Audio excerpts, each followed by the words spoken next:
Hello, this is RJ Brim for FroLiberty. We are here at MIkeys on the Bayou at our third roundtable. And this will be our discussion on cannabis legalization here in Mississippi. And today, sitting on our panel, we have Dr. Allen. Hi. Dr. Allen, can you tell us a little bit some of your credentials, please? I'm a retired heart surgeon, and I have expertise in the endocannabinoid signaling system. So I'm here for cannabis legalization. Outstanding. We have entrepreneur and candidate for governor, David Singletary. Mr. Singletary, how are you today? Hanging in there by the grace of God. Always a pleasure to see you, Regina Joyce. Not a problem. And, thank you for being here, sir. I'm a chronic pain sufferer, and I want to see relief in pain and suffering in our state. And while I'm at it, I want to bring a new industry to the state to create revenue, jobs, and tourism. Okay. And I'm a 60-year veteran of the war on drugs. Okay. Next to him, we have Danny Bedwell, who is running for District 17 in our Senate race. Mr. Bedwell, thank you for having, and what have you got to say this afternoon? I really don't have any qualifications. My background, I'm retired military. I was a Navy diver for 20 years.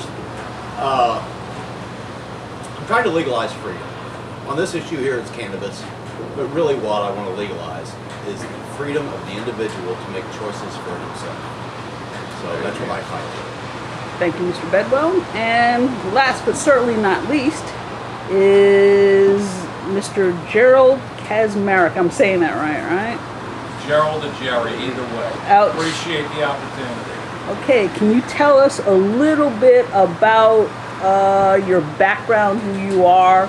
Absolutely. I was born and raised in New Orleans, became a police officer June of '94. By October 2001, my career was done. However, a year prior to that, I started on a low form of narcotic. And in my opinion, I started drinking on top of that narcotic. Eventually went through Katrina, and by 2007 relocated to Colorado Springs and graduated to OxyContin and Percocet, amongst other psychotropic drugs. Lost my marriage of 24 years. My life was a living hell. Voted on Amendment 64 because I relocated to Colorado Springs, and it was all over with. However, I had choice because I voted on Amendment 64 in November 2012, and I decided on my own, and like Mr. Bedwell said, it's all about choice and responsibility. So here I am today. Drove up from New Orleans, and I'm 3+ years clean. I'm off of OxyContin, Percocet, Cymbalta, you name it, because I had that choice by living in Colorado, and I want everybody throughout the Gulf South to have that same choice like I did. Dr. Allen, a lot of people watched our first two roundtables, and they were stunned at some of the information that we put out. One of the continuing, or should I say more pressing questions, is you said that cannabis could eliminate or help people with diabetes. That was the number one question that we got. Can you elaborate and kind of drill down on the specifics of how that's possible? Okay. Well, there's a study that shows that if you smoke cannabis for over 20 years, that the incidence of diabetes is 66% less. But smoking cannabis is probably not the best way to use the medicine. And since it's illegal for doctors to study this science, it's illegal for doctors to do a study to see if edible cannabis has any effect on diabetes. So that study will at some point come out, but I believe that edible cannabis is probably a better inhibitor to the onset of diabetes, and that will come out in the future. So I think eating cannabis will have a bigger effect than 66% reduction. So I think edible cannabis may be truly the cure for diabetes. Okay. The other thing that you mentioned, and I'm sure all of you gentlemen heard or saw, our governor had a huge news conference on the opioid crisis here in Mississippi. I think we are in the triangle of addiction, Alabama, Mississippi, and Louisiana as far as addiction. Can you speak, Dr. Allen, to how cannabis may help people get off of opioids and how that's possible? Well, if you use cannabis, it's synergistic with opioids, so you use less opioids if you're using cannabis. And many people can avoid opioids altogether just by using cannabis. And so a lot of studies are showing great improvement in pain and patients with pain Okay. We're going to go to Mr. Singletary next. Mr. Singletary, you were talking about your back pain and why you wanted cannabis legal. Can you speak to our viewers about that a little bit? Yes, one of the main reasons I'm getting cannabis legal is to help reduce pain and suffering within my lifetime, of which I am a chronic pain sufferer. My lower back, L5 and L6 are fusing together, and I have another herniated disc in my neck. I've already had one cervical fusion in my neck, and it made the vertebrae above it go bad also. So I can't sleep on my shoulders, and it hurts when I turn over in bed, much less when I put my feet on the floor the first of the day. It's agonizing and excruciating for me at this point to even walk. Every step hurts. And when I got a governor that does not feel my pain and concern, it's time for me to get involved. I've been involved with the pain doctors, and all they do is shoot steroids into your spinal column, which have 7 or 8 lethal side effects to them, the steroid injections. And the only other alternative is to treat your pain with opioids, and I never have been a big fan of opioids. I've always felt like I was allergic to them somehow, and they constipated me and made me sweat, and I had people breaking in my house for them opioids, even my relatives. So opioids is a dead-end street to me altogether. If you'd have left the opium dens alone back when they were building the railroad across the country, then you wouldn't have the opioid problem you got today, much less the introduction of synthesized heroin into the society. Sometimes things are just best left alone. Okay. If God is perfect, how do you improve on perfection? God put the planet here for mankind to utilize for his benefits. And I find in every circumstance that cannabis treats my pain better than opioids do. But I would like the alternative to where my damn government isn't babysitting me when I'm over 60 years old and I worked my ass off to get to where I am and supported this government and paid my taxes. They should be sympathetic and empathetic to my concerns at this point in time.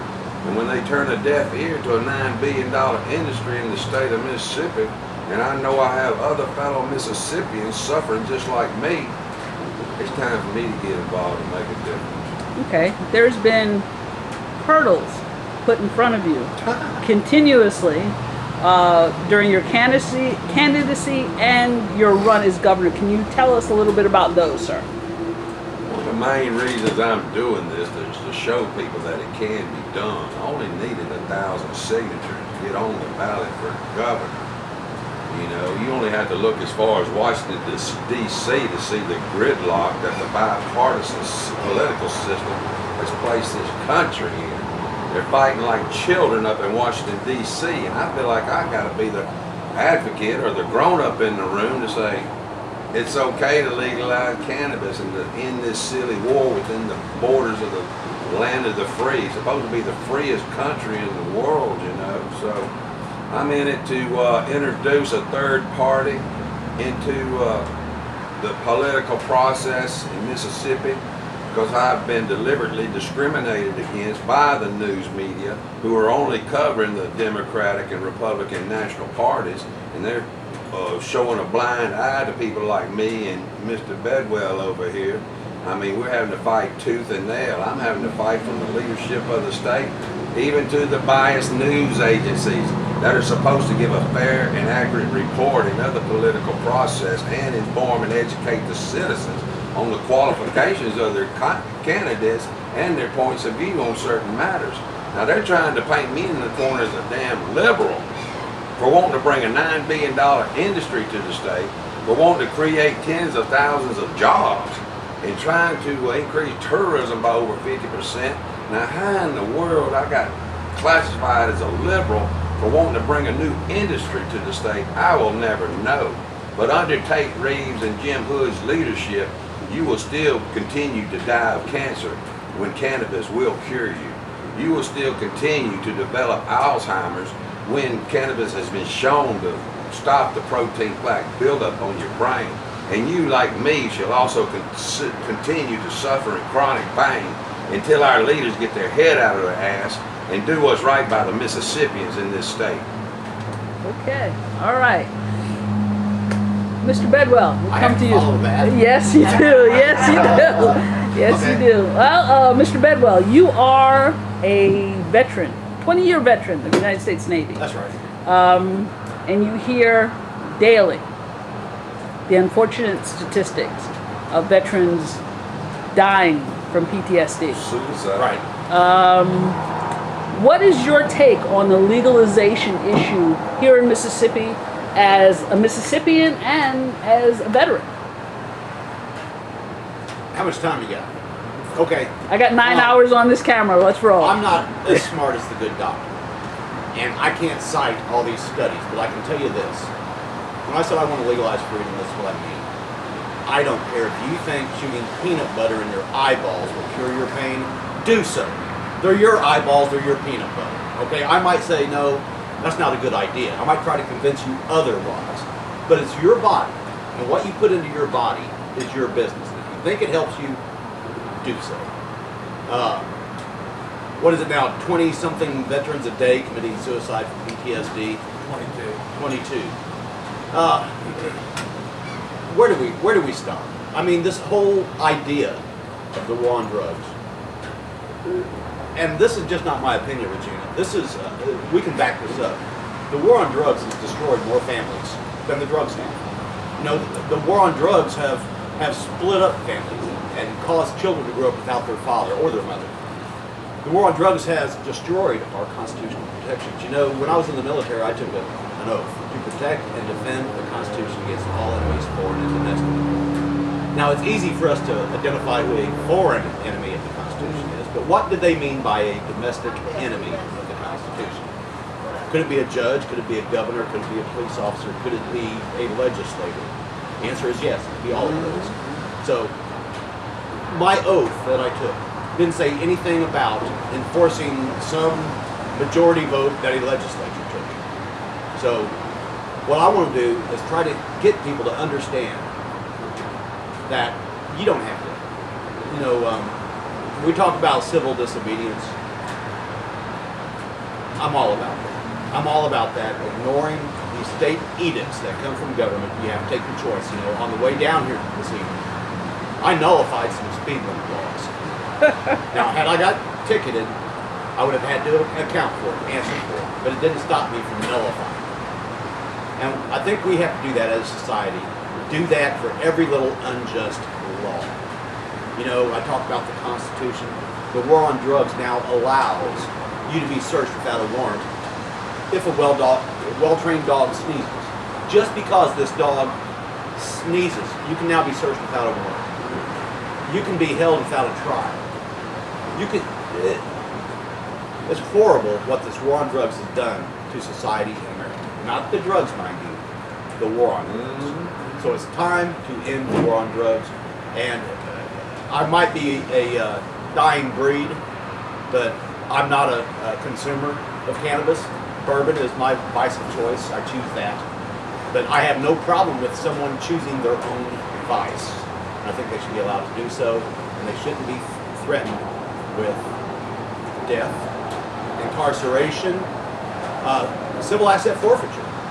Right now, just because, cops think that this is drug money, they can now confiscate your money, your car, your house, without due process of law, without so much as a court. That happened to me. And it's someday the people that enacted these drug laws, they're going to have to account for them. Exactly. All right. That's where I'm at. All right.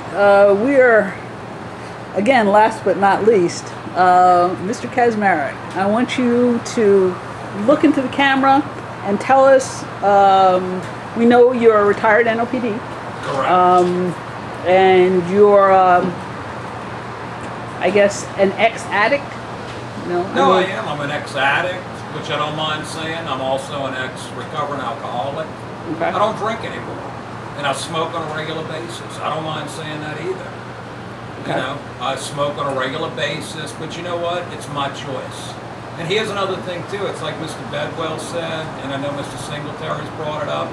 But why is it? More things aren't being brought up about the veterans with 22 vets a day. I've had a 45 to my head twice. I went to the Pikes Peak National Forest, and before I relocated there, I stopped at Maggie's Farm, which is actually in Manitou Springs. And here's another thing too, where there's a misconception. Colorado Springs, in a metropolitan area, is close to 700,000 people. There's 2 recreational shops, not dozens and dozens. There's plenty of medical shops, but there's 2 recreational shops, and recreational has now become the new prohibition, which is absolutely ridiculous. And here's another thing also, is that, Mr. Singletary brought it up about cannabis is a liberal thing. Wrong. I actually lived in El Paso County, and it's one of the top 15 counties in the country, not in Colorado, in the country, as a Republican county. Wow. Okay, here's another thing too. Here's another fact. There are 272 municipalities in the state of Colorado. 176 municipalities don't have recreational use. 96 do. That's a fact. So, if anything, this idea of, liberal, conservative, that's all foolishness. And I've done my homework because, for a forum like this, I want to be able to come on out and talk about it. I understand. I've come close to, after I went to Maggie's Farm, I picked up a few joints and I drove into the forest. I found a tree. I was actually getting ready to hang myself. And I don't know what it is, but once I lit up that joint, I started smoking. I was like, you know what? This stuff really works. And we talk about we love our vets so much. Oh, we do. Well, then you know what? Then give them choice besides opioid cocktails and everything else. They don't need that. Give them a plant that is no different than you could grow in your own backyard as a tomato garden. Okay. And I believe in homegrown. I think you should be able to grow up to 25 plants at your own residence. And here's another thing too. I've had people come up to me and ask me about, what about the kids? Be a parent. If you're worried about cannabis and kids, be a parent to your kids. It's the same way with alcohol and everything else. Don't let the phone become the parent or the doctor where you're going to put them on psychotropics. Be a parent and let them know about, hey, alcohol, weed, pills, whatever it may be. That's I'm all about freedom of choice. And I think that everybody should have that same freedom like I had when I lived in Colorado. It's time to get out of this, prohibition mindset, which is going nowhere, and the war on drugs is a hoax. And you're right, it's destroyed more families by putting people away. 48% of your prisons are actually built in the South. And here's another thing too, is that 56% of your prisoners in jail are actually mental patients. And the jails are now the new mental health facilities. And that ain't right. Set up for that. And that's why, you got gentlemen like this who are running here in the state of Mississippi who want to turn things around. It's time for a change. All of this whole, reefer madness foolishness from 82 years ago. It hasn't worked, and it never will work. It's time to, legalize it, give people a choice, give everybody an opportunity, and I think you'll really see the rebirth of America, because, just Okay. legalize and let's, move that next foot forward. One of the reasons that I am grateful that you're here, of course, but I wanted from a law enforcement perspective, I'm sure you still have friends or relatives that are still in OPD. What do you see the prevailing perspective as a police officer is on cannabis? You know what? I've actually educated a lot of policemen, and I'm where I should be. But, I have coffee with policemen on a regular basis. And here's the thing that I keep going back to over and over. Why should it be legal? Because I've met too many families in Colorado who relocated from other states to Colorado for their children. Anything that saves children is good for all. That's my mentality. Okay. And here's the other thing too is, with me being able to get off the opioids and alcohol, but, at the time I had to rush my wife at the time to the hospital, October 2015. She was rushed in to emergency surgery after her appendix had burst, and the surgery was a success. That was on a Wednesday night. She was in the hospital for a couple of days, and that following Monday, we discovered that they did a biopsy on her appendix, and come to find out it was stage 2 stomach cancer. And this is what I told a lot of policemen that I met. And when I tell them this story is that she went to an oncologist out in Colorado Springs, and she brought it up to the oncologist. Hey, I'd like to try cannabis. She didn't have to do any chemo, radiation. She went on tinctures, edibles, flowers. She had everything at her fingertips. And by August 2016, I took her in for a colonoscopy, and she's clear now. So she's been clear over 3 years. She gets checked out on a regular basis. But whenever I tell policemen that story, because that's something that can affect everybody. Okay. Cancer, anything, Parkinson's, whatever it may be. And I gotta say, I've educated a lot of people in law enforcement about the benefits. Okay. I wanted And to they're behind me all the way. Okay, They I wanna- really are. I wanted to ask you one more question, and then we're going to move on to the rest of the panelists. A lot of people, especially here in Mississippi, are worried about the burden, specifically the burden that will be placed on law enforcement if legalization happens. Can you kind of speak to that fear? All right, I'll tell you a prime example. Right before I voted on Amendment 64, November 2012, I was skeptical, but I was extremely fascinated by it. So I said, you know what? I'm going to go on out and I'm going to do my own homework. And here's another thing too. Veterans, we only talk to veterans, police to police. It's nothing personal. I went on out and I started talking, and the 420 event every year in Denver has just gotten bigger and bigger. So I started, meeting policemen, introduced myself, and the one thing that they told me that always stuck in the back of my head, because I've always been open-minded, is they said, you know what, it's time. The 420 event is getting bigger and bigger, and we're tired of dealing with it. We're just tired of dealing with it. And there were a lot of policemen who told me, a majority, please just go on out and vote on it. Let's get it legalized, and let's put that behind us. Get on down the road with it. Yeah. Outstanding. Let's All right. look back. Hey, we need to look in our rearview mirror and say, you know what? That's one more thing that's behind us, and let's move on. And that's what they told me. Okay. You know? All right, we're going to pause. We are back.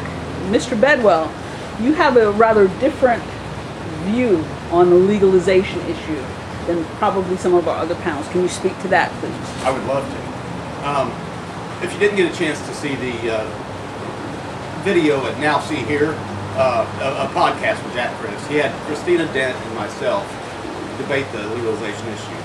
And Christina Dent she heads up that organization, End It for Good, Okay. which I support 100%, by the way. I want to end it for good, but I would add a caveat to that. I want to actually end it for good. Here's my issue, and it's kind of like the model of legalization they did in Colorado, Washington State, California. the model of legalization is regulation and taxation. Now, Colorado brags that since they've legalized cannabis sales, it's provided the state revenue with almost $1 billion in new revenue. Now, some say that's a good thing. And I say, where did that money come from? It came out of the taxpayer's pocket and is now in the state legislature's pocket. I'm not sure that's so good. As a libertarian, I want to reduce taxes, not increase it by $1 billion in one state. The other issue I have is we did not actually legalize it as much as we did license it. You said you want 20 plants, people be able to grow 20 plants in their backyard. It's kind of like the Colorado-Washington state model. What I would propose is turn loose of it. I think our ballot initiatives should say something like it is no longer a crime to own, possess, transfer, smoke, ingest, buy, sell cannabis. So your perspective would be broader? I think the farmers in the Delta, right now we're paying them not to plant cotton. Mm-hmm. What if they could put 600,000 acres in cannabis production? Whoa, the price of cannabis just dropped down to like $20 a bale or something, Mm-hmm. you know. But like alcohol prohibition, when we ended alcohol prohibition, we didn't exactly end prohibition. What we did was we licensed some large people that could afford to jump through the regulatory hoops. Jack Daniels, Johnny Walker, Anheuser-Busch. These guys were able to pay for the license and jump through the regulatory hoops. Before prohibition, everybody and their brother made alcohol. But after prohibition, we kind of went to like 4 or 5 companies that were authorized to make alcohol for consumption. So what I would like to see is not increase taxes. Don't increase regulation. Don't put stipulations on people treating themselves. I'm trying to legalize freedom. I don't want you to be able to try to cure yourself because you have permission from the government. I think you should be able to cure yourself without permission from the government. Right. So that's what I'm trying to do is to say, no, we don't have to license and regulate it. Just treat it no differently than a pair of socks or an ear of corn. I'm sometimes criticized because how do you keep it out of the reach of children? Be a parent? How do you keep razor blades and Drano out of the hands of children? How do you keep It's the alcohol same way. out of It's the the same way you beat parents. So I don't want to go the way of legalizing marijuana or cannabis the same way we legalize alcohol. You know, I'm a free market capitalist, so I think the market has a way of determining who makes a good product and who makes a crappy product. If I am a cannabis producer and I'm producing this cannabis that is getting everybody sick, or I don't care, whatever it does, I think the market handles that. The market says, don't buy your cannabis from Danny, you know, it would kill you. It'll kill you. So Okay.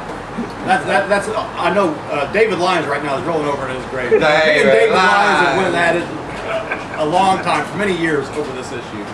And I'm not against cannabis legalization. I just don't want to increase the size, scope, and role of government. I'm a libertarian. Okay, not a So, problem. okay. Not a problem. I'm going Or give them another product to regulate. outstanding. Now, where I stand on that, government derives its revenue from taxes. Well, they do. And you talk about giving tax cuts.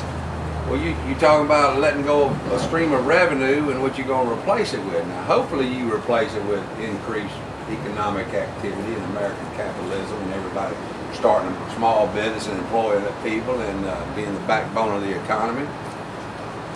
But these politicians, they like their taxes. I mean, all the Democratic candidates for president are promoting tax increases. So they're promoting a socialistic society where the government pays for everything. Well, the government got to get that revenue from somewhere. And right now, the state of Mississippi is $5.56 billion a year in their budget. Phil Bryan on Super Talk Radio this morning. Oh, we need to eliminate the income tax. That's fine and dandy too, but you got to replace the revenue somewhere because, as Dr. Allen knows, the health insurance costs are going up every year.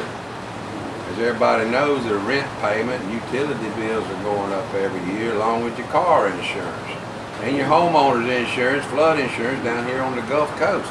We got to address the fact that the MEMA fund might be insolvent and we don't have the money to cover major catastrophes anymore, or for the government to chip in. So I would love if they would just say, quit throwing people in jail over weed, that'd be fine with me. You don't even have to legalize it. Just say, just quit throwing people in jail for it, you know? And can I follow up on that 1 second? When the name of Christina Dent's organization, End It for Good, I like that because I want to do that. But in Colorado, especially Colorado, and even California, they haven't ended it for good. They just transferred it. The Colorado Bureau of Narcotics is saying that they're actually arresting more people now since they've legalized it because of illegal grows and illegal sales and illegal transports. More people are being arrested in Colorado now than before it was legalized. The California governor says he's going to send 100 National Guard troops in the wilds of California to hunt down these illegal grows. Before legalization, he wasn't sending troops into the wilds to hunt down, illegal grows. So I'm thinking the models of Colorado and Washington, what they've done is actually increased the war on drugs. They actually have. There's more people being arrested now in Colorado because of it. Because it's legalized. It's even more equal than that, though. Yeah, and about the economy, as an economist, when I talk about $1 billion in tax revenue going to the Colorado legislature, that money was actually in the people's pockets before. If they don't send it to the legislature because they bought cannabis, what do they do with it? They buy a pair of shoes. They buy a t-shirt. They go to, a movie or something. All of this puts money back into the economy, more sales tax, if you will. So that money isn't really new money into the economy. It's not. It's just transferred it from, instead of me buying a movie ticket with it, I now give it to the state legislature.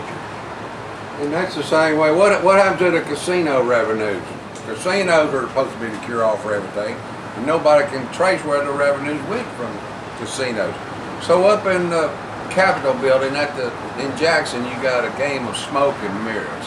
You got a game of pin the tail on the donkey, or dog and pony show, what I call it. You got a tendency to rob Peter to pay Paul. And that all ties back into the fact that we're a small state. We only got a $6 billion budget. It isn't that big inside this country. So we need to, the political leadership, we need to get away from these games and these good old boy topics. And we need to have transparency and responsibility required of our political leadership to make these changes that are necessary to move Mississippi forward into the future. Okay. Dr. Allen, I noticed you were taking rather frantic notes as our other panelists were speaking. So were there things that these gentlemen said that you had issue with, or you wanted to kind of expound on? Well, I want to talk about a couple issues. One is there's cannabis refugees that are fleeing states that have bad cannabis laws and going to states that have friendly cannabis laws. These are actually political refugees. People are taking their children to Colorado to receive life-saving medicine that they're denied in other states. So that's one thing. The second thing is legalization is morphine. So the people that are making money on cannabis being illegal are not willing to give up this money. And so what they're doing is they're trying to change the game a little bit so they can still extract money from the situation. And so in California, cannabis is semi-legal, and so police don't really arrest people and put them in jail for cannabis if you just have some cannabis on you or something. But if you have property in the state, what they do is they send code enforcement people to survey your property. And if you're in that county, they survey your property and they can charge abatement fines that are sometimes more than the property values. Mm-hmm. And you don't go to court, to a regular court, you don't get a court-appointed lawyer, you don't get a jury. They go to court in code enforcement buildings, and they hire a lawyer to be the hearing officer, and they have the code enforcement officers come up and testify against you. I call them the garden police. And so your chances of winning in a code enforcement court are almost zero. And so this is a way they can actually steal your property away from you, and you don't get a jury and you don't get a defense lawyer. I mean, we're guaranteed due process. It's guaranteed due process by the Constitution. Okay. All right. Mr. Kaczmarek, as a former police officer, Yes, ma'am. we are under, at least every day in the news, we hear that the war on drugs saves police officers' lives, that the war on drugs is what's killing police officers in the street. Do you agree with that? Do you have a take on that kind of mentality? I mean, we've seen, I guess the word would be the militarization of police, you know, due to the war of drugs and the money and all that. What is your kind of perspective on all that? Well, I mean, the police today, I mean, unfortunately, it has become militarized because of the bill that was originated by Joe Biden, the Violent Crime Control Law Enforcement Act. And that's what actually started the prison industrial complex, which has trickled down to becoming the police more and more militarized, and our rights are slowly being eroded away, you know, little by little. I mean, everybody on the panel has brought up so many, you know, great points. And I think, like I said, I mean, a war on drugs, ever since it was implemented, let's say going back to Nixon all the way up until the present, I mean, we've already spent close to $1 trillion plus. And where's it gotten us? Nowhere. Full jail, It's about bankrupt this country. privatized prisons. Yeah, but I mean, unfortunately, I didn't mean to cut you off. No. No, I mean, unfortunately, but it's like I tell a lot of people. And nowadays, people have become commodities. You know, prisons need bodies. The Okay. government wants you to live to 100 so you can pay taxes. Yeah. And So do I what mean, they there's really tell no you to do. freedom no more per se. One of the things that we have to address too, along those lines, and it's along due process, is with technology now, we've got these drones, and I'm not talking the big predator drones, I'm talking little bitty drones like this. They're dirt cheap. And local sheriff's departments are buying these, and they're searching property with these without a warrant. And they claim that, well, we've always been able to do this, you know, with satellites and spy planes and stuff. But this new technology, these little drones where a cop can sit on a county road somewhere and fly his drone way over your property and look for whiskey stills or cows or hover outside and look inside your garage. And he can do this without a warrant. And I think the state legislature needs to get a handle on this. It's something that they need to get out in front of and start prohibiting these law enforcement officers from searching your property without a warrant. And when I'm governor, I'll As your take that senator, away. I will write legislation and get it passed. Yeah, along them lines, it all boils down to your liberties and how our liberties have been intruded upon by these regulatory agencies that were created by our legislators that we voted in to represent our interests. Now, either this is the land of the free or it's not. And if it is the land of the free, get out of my life. You know, it's ridiculous when you got the DEA telling the doctors what they can do to treat their patients. Leave the doctor-patient relationship alone. Get the DEA out of the middle of your doctor-patient relationship. Give the power of the prescription pad back to the doctors. Don't be holding their licensure renewal over their head if they don't fall in line and they want to give their patients what the patients are asking for. I mean, the patient should know their own body better than anybody. And that's where I'm at with it. My pain doctor said, I can't prescribe you opioids that'll kill you if you test hot for pot that had never killed anybody. And I was telling her how much pot helps my pain. And she said, well, if you don't like it, change the Constitution. Now, little did I know I was going to have to run for governor of the state of Mississippi to change the Constitution. But I will. That's how compassionate I am toward relieving pain and suffering and giving the liberties back to the people in the land of the free. Dr. Allen.